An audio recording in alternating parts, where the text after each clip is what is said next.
This video is brought to you by Practical Music Theory for the Rock Guitarist, my new book, which is a comprehensive guide to all aspects of music theory necessary for playing rock guitar.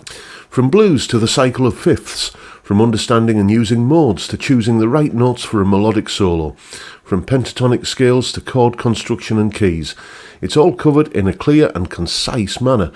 With accompanying video demonstrations, jam tracks and tabs, you'll learn to use the knowledge you gain in accessible ways that make sense for less than the cost of a few guitar lessons. Check out the link in the description for more details. Hello chaps, welcome once again to John Robson Guitar Tuition. As always, I do hope you're well. Now, over the years I've been doing these solo analysis on the channel. I've done a few Beatles solos from memory. I think I've done Get Back, the couple of solos from that. I've done the solo from Back in the USSR, and I also did the rather fine harmony guitar part from And Your Bird Can Sing. But if I had to pick my favourite Beatles guitar solo, I think hands down it would be this one.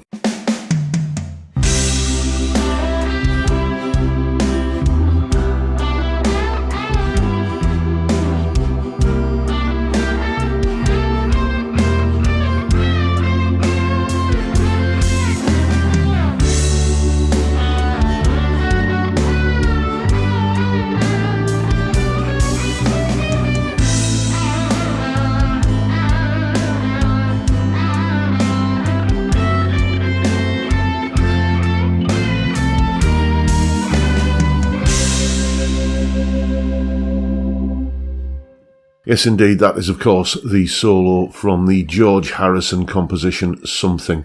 Beautiful song, beautiful solo, beautiful chord sequences going on in that song as well, which we're going to be talking about when we take a look at what's going on in the solo. That's what's next. Here it is. Solo explanation. Okay, this is a solo which is very, very heavily based around notes that are in the chords, chord tones, if you will. So, as always, let's begin by looking at the chord sequence that underpins this solo.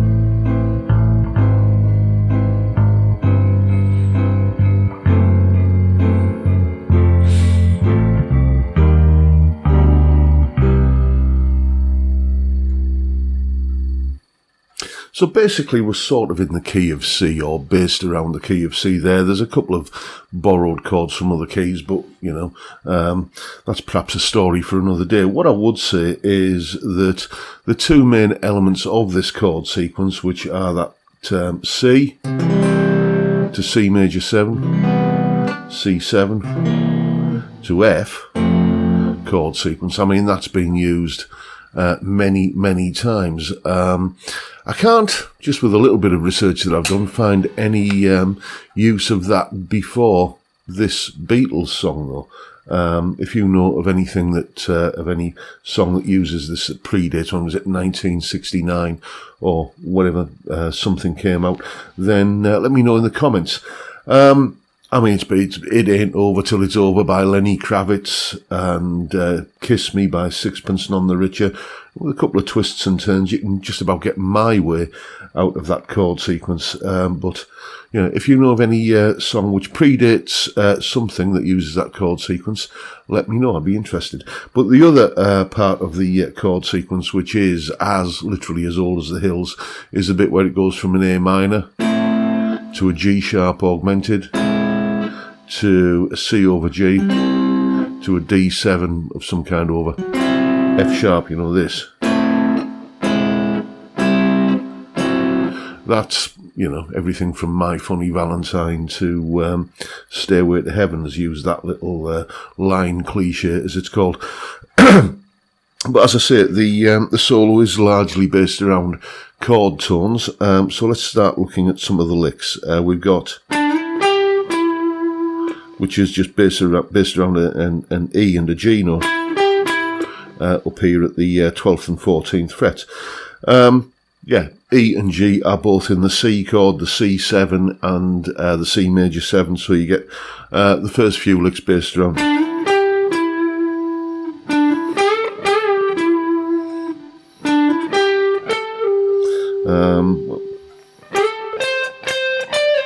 Like that, and you can kind of make the case that all of that is coming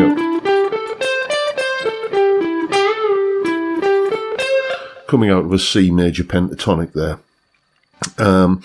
So after that we go, let me just play through it.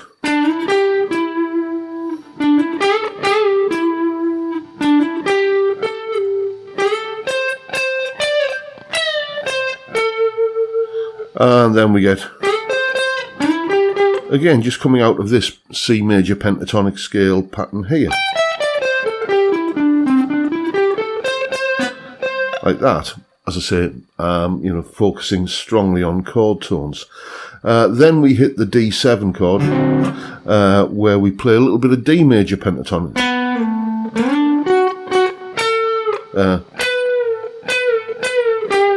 And land on that G note there as the G7 chord arrives. So all of that is D major pentatonic. Then he lands on the G note at the arrival of the G7 chord. And a couple of little chromatic things up here, 15, 14 and 12 on the second string. That's going from a D to a C sharp to a B. And the two main notes there that we're interested in are the D note and the B note, both in the G chord, and the D note that he settles on there. And then we're into that line cliche part.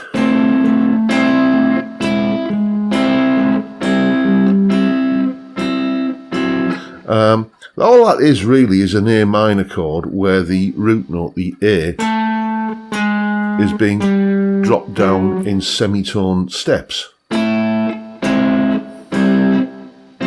So not surprisingly, he kind of plays to the A minor core of that little sequence there just by playing this little bendy A minor pentatonic lick.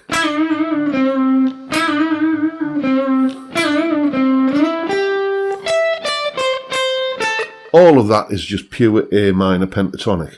And then we're into the final part of the solo. Again, chord tones. There we're playing over the F. So the two notes which we're really sort of thinking about there as being the important ones are this A note, which is the third of the F, and this C note here that he's bending up from the B, that's the fifth of the F.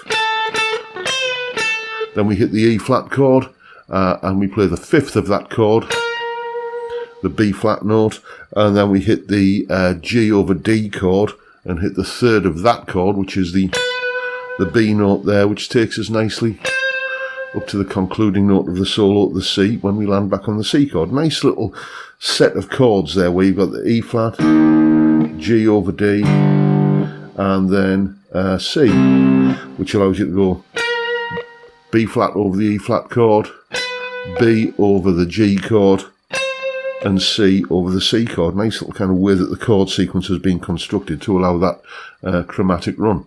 So there you go. A beautifully melodic solo based largely around chord tones and using a couple of what I would call all-time classic chord sequences to underpin it all. As I say, if you know any more about the history of that initial part of the sequence, C major 7, C7 to F, then drop a comment down below. But now you know what's going on with the solo, go away and have some fun with it yourself. And as always, you'll find a full tab for the solo in both Guitar Pro and PDF formats, along with a clip of me playing it, that explanation you've just seen there, and a backing track to play along with yourself. All of that is, as you can see, up on my Patreon page. There's the address, link in the description. As I'm sure you know by now, it's $3 or £3 a month, and you get access to all of these additional resources and goodies and bits and pieces that go along with these YouTube videos. I usually post this kind of stuff about three times a week, and obviously a massive heartfelt thank you to everyone who supports me in that or any of the other ways, all of which are downstairs in the description. And that is pretty much it for today, folks. Hope you've enjoyed this little solo analysis of my favourite Beatles guitar solo. And if that's the case, please hit the subscribe button and the notification bell if you haven't already done so. And why not drop me a like as well while you're at it. Don't forget the live stream every Friday, 5 p.m. UK time. You know what happens. We drink beer. That's the main thing. But we talk about stuff as well. Guitar, music, whatever crops up. It's a great way to kick off the weekend, and I'd love to see you there if you can make it. But for now, I'll bid you all a good day and say thank you so much for watching. Thank you for your time. Look after yourselves, folks. Stay well, stay safe, and above all, stay sane. Bye for now.